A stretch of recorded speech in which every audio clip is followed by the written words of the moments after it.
Assalamualaikum students, how are you all? Today we are going to discuss our next topic, that is measuring instruments. Girls इस measuring instruments में ये पूरा जो paragraph है इसमें सिर्फ गैल्वेनोमीटर का पूरा जिक्र है। नेक्स्ट हम पढ़ेंगे एमीटर भी पढ़ेंगे और वोल्ट मीटर भी पढ़ेंगे, तो उसको साथ साथ देखेंगे। जिस तरह से मैंने हेडिंग्स बनाई हैं आप अपनी बुक पर सेम इसी तरीके से अपनी हेडिंग्स बनाएं और आपने भी लर्न बिल्कुल सेम हेडिंग से करना है। Different instruments are used for measuring currents, voltage and resistance. The galvanometer is an instrument which detects the current. देखें हमारे पास क्या है कि different instruments होते हैं, हर instrument अलग होता है, करंट का, वोल्टेज का, रेजिस्टेंस को अलग इंस्ट्रूमेंट्स मेजर करते हैं। मगर हम सिर्फ अगर करंट को देखें तो उसको मेजर करने के लिए जो हम इंस्ट्रूमेंट यूज़ करते हैं वो हम क्या कहलाते हैं, उसको गैल्वेनोमीटर कहते हैं। अब हम देख लेते हैं कि गैल्वेनोमीटर जो है उसमें का बेसिक वर्किंग प्रिंसिपल क्या है। The principle of galvanometer is the same as that of electric motor. जो गैल्वेनोमीटर जो है वो इलेक्ट्रिक मोटर की तरह काम करता है। इसमें सबसे पहले क्या होता है, एक कॉइल होता है। A coil of a wire is place in between the opposite poles of magnet. अगर मैं और इसके अलावा देखिए ये साथ में देखें, हमारे पास क्या होता है कि ये जो एक कॉइल है, ये जो बीच में ब्लू रंग का कॉइल नज़र आ रहा है, ये एक कॉइल होता है, दो मैग्नेट्स के बीच में रखा जाता है। ये जो कॉइल होता है इसके बीच में ये असल में कॉइल क्या होता है कि इसके इर्द गिर्द ना तारें लिपटी हुई होती हैं। ढेर कॉइल का मतलब होता है कि जो वायर्स होती हैं वो बहुत टाइटली एक दूसरे के साथ जुड़ी हुई होती हैं। And axle is place through the centre of the coil. अब हमारे पास ये जो लंबा सा आपको जो नज़र आ रहा है ये आपके पास क्या कहलाता है, एक्सेल नज़र आता है। इसको क्या होता है, ये जो कॉइल आपके पास जिसके ऊपर इर्द गिर्द तारें लिपटी हुई, इनके बीच में ये एक्सेल रखा जाता है। When current is passed through the coil, यानी कि जब इस कॉयल के अंदर जो वायर जिनके इर्द गिर्द तारें घूम रही हैं इनके अंदर से जब इलेक्ट्रिसिटी गुजरती है तो it turns about the axle. तो ये एक्सेल को, यानी कि जब ये कॉयल घूमेगा तो ये जिस तरह से इस डायरेक्शन में आपके पास एक्सेल भी घूमेगा। ठीक हो गया। अच्छा, अब क्या होता है, the spring at the end of the axle are tighten as the coil rotate. देखें नीचे और ऊपर दो जो है ना ये लूजली बाउंडेड जो हैं ये स्प्रिंग होते हैं। अब देखिए जब ये इस तरह से जुड़े हुए होते हैं कि जब ये आपके पास एक्सेल घूमता है तो ये कॉयल खुद ब खुद जो है ना वो गोल गोल घूम कर अपने आप को, जो इतना पहले एक्सपेंडेड फॉर्म में होता है, फिर अपने आप को क्या कहते कॉम्प्रेस कर लेता है। ठीक है। दिस स्टॉप इसके अलावा this stop the further rotation of the coil. तो इसका फ़ायदा ये होता है कि ये दूसरा एंड स्प्रिंग का कहीं और जुड़ा हुआ होता है कि ये बिल्कुल मतलब एक क्या कहते हैं लिमिट्स के अंदर जो है वो उसको कॉइल को रोटेट करना देता है। ठीक है। अब क्या होता है, as the pointer rotate as the coil rotate, जैसी कॉइल इस तरह से घूमती है, a pointer fix on the scale also deflect the circular scale. अब ये जो एक्सेल के ऊपर जो ये वाला जो पॉइंटर मौजूद है ये स्केल के ऊपर क्या होता है, एक्सेल के ऊपर घूमना शुरू कर देता है। यानी कि अगर ये ज़्यादा पहले ये वाला जो था इस तरफ था, ठीक है, जब ये इस तरह से घूमा तो अपने आप को इस पोजीशन पे ले आया। The more the current the largest deflection, यानी कि अगर इनिशियल में ये 0 पे खड़ा था, अगर थोड़ा करंट हुआ तो 5 एम्पेयर, अगर ज़्यादा हुआ तो बहुत ज़्यादा ये अपने आप को डिफ्लेक्ट कर लेता। इसके अलावा galvanometer attain the full scale deflection only with a few millimetre appear, यानी कि अगर थोड़ा सा भी करंट गुजर रहा हो तो ये अपनी फुल डिफ्लेक्शन शो करता है। ठीक है। यानी कि मिली एम्पेयर करंट को मेजर करने के लिए आप गैल्वेनोमीटर का इस्तेमाल करते हैं।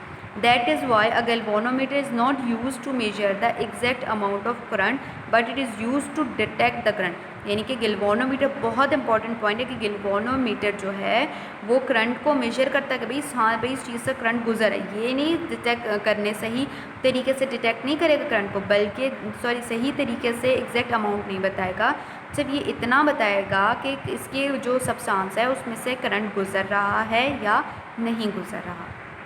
नेक्स्ट हमारे पास टॉपिक आता है एमीटर का। गर्ल्स ये टॉपिक बहुत ज़्यादा इंपॉर्टेंट है क्योंकि एक्सरसाइज का क्वेश्चन इससे रिलेटेड है जिसमें एमीटर और वोल्ट मीटर जो हम नेक्स्ट पढ़ेंगे उसका डिफरेंस बीच में आता है। अब आपका होमवर्क ये है कि जो मैंने पॉइंट्स बना के रखे हैं आपने इसको सेम अपनी कॉपी के ऊपर नोट करना है, और ये वाला और जो मैं कल आपको नेक्स्ट जो पढ़ाऊँगी वोल्ट मीटर का, इसको ध्यान से इनके पोर्शन इनका डिफरेंस एक रफ कॉपी पे बनाना है और मुझे आपने लाजमी इस बारे में इत्तला करनी है कि आपने इसके डिफरेंस जो है वो राइट किया है या नहीं किया, अदरवाइज़ आपको समझ में नहीं आएगा। अच्छा, सबसे पहले हम देख लेते हैं कि ammeter is an instrument which measure the current. अच्छा, गैल्वेनोमीटर तो डिटेक्ट कर रहा था, एमीटर जो है वो मेजर करेगा कि कितना करंट फ्लो कर रहा है।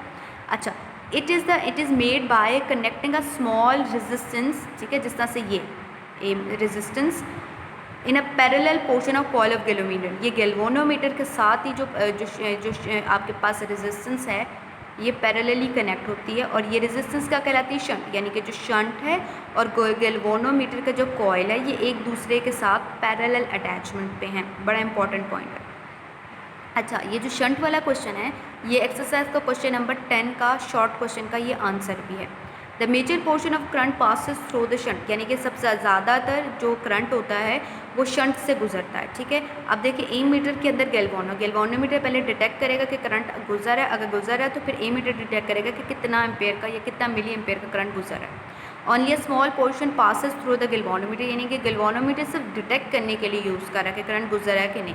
फिर इसके बाद क्या, the value of the shunt resistance is determined by desired range of A metre.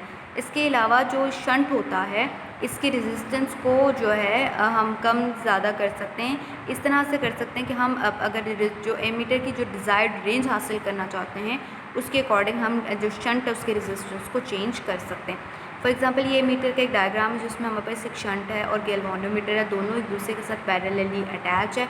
Galvanometer और ए मीटर के अंदर एक गैल्वेनोमीटर डिटेक्ट करता है कि करंट गुजर है कि नहीं, और ए मीटर क्या करता है कि ये डिटेक्ट करता है कि भाई कितनी अमाउंट का करंट इसके अंदर से गुजर रहा है। नेक्स्ट डायग्राम में दिखाया जा रहा है कि आपके पास क्या है कि अगर आपके पास कोई भी कंडक्टर है, ठीक है, उसको ये कंडक्टर है उसको कनेक्ट किया हुआ बैटरी के साथ, यानी कि एक टर्मिनल पॉजिटिव टर्मिनल बैटरी के साथ कनेक्ट किया, दूसरा टर्मिनल जो कंडक्टर का आ रहा है उसको पहले एमीटर के साथ कनेक्ट किया, फिर इसके बाद उसका बैटरी के नेगेटिव टर्मिनल से जोड़ दिया। बीच में इसका एक स्विच होता है, यानी कि ऑन एंड ऑफ है। जब करंट फ्लो करवाना है तो उसको स्विच बंद कर देंगे, स्विच ऑन कर देंगे, नहीं तो स्विच को ऑफ कर देंगे। जब करंट इसमें से गुजरता है तो सबसे पहले करंट से गुजरता है, तो ई मीटर इसके साथ अटैच होता है। तो जितना करंट इस कंडक्टर से पास हुआ है वो जाहिर सी बात है वो इससे गुजर के बैटरी के नेगेटिव टर्मिनल पे आता है। तो जो ए मीटर है वो डिटेक्ट करता है कि कितने अमाउंट का करंट जो है वो कंडक्टर से पास हो रहा है।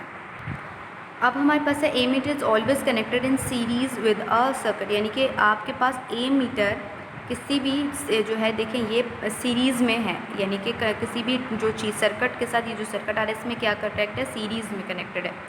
So that the current will be current to be measured pass through the A metre.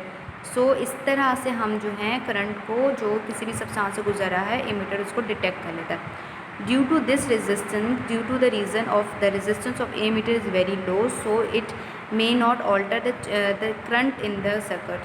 Alter the current in the circuit इसका मतलब क्या है कि जो ammeter की रेजिस्टेंस इतनी ज़्यादा कम होती है कि जो सर्किट के अंदर जो करंट होता है उसको चेंज नहीं करता, यानी कि उसकी इंटेंसिटी को चेंज नहीं कर सकता।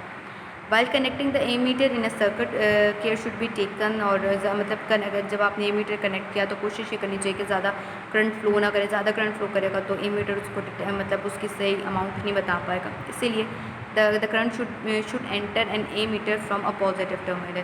तो देखिए इसी वजह से ज़्यादा अगर करंट वैसे पास होता है negative terminal to positive terminal है, इसी वजह से हमने इसको मतलब रिस्क से बचाने के लिए करंट पास देखने के कितना फ्लो करे तो हम करंट फ्लो करवाते हैं from positive terminal to the negative terminal. देखिए गर्ल्स, अभी हम लोगों ने एक्सरसाइज का question where is the shunt resistance connected to convert the galvanometer in ammeter. Ammeter में जो शंट होता है वो रेजिस्टेंस में पैरेलली कनेक्ट होता है, ये मैंने आपको मार्क करवा दिया।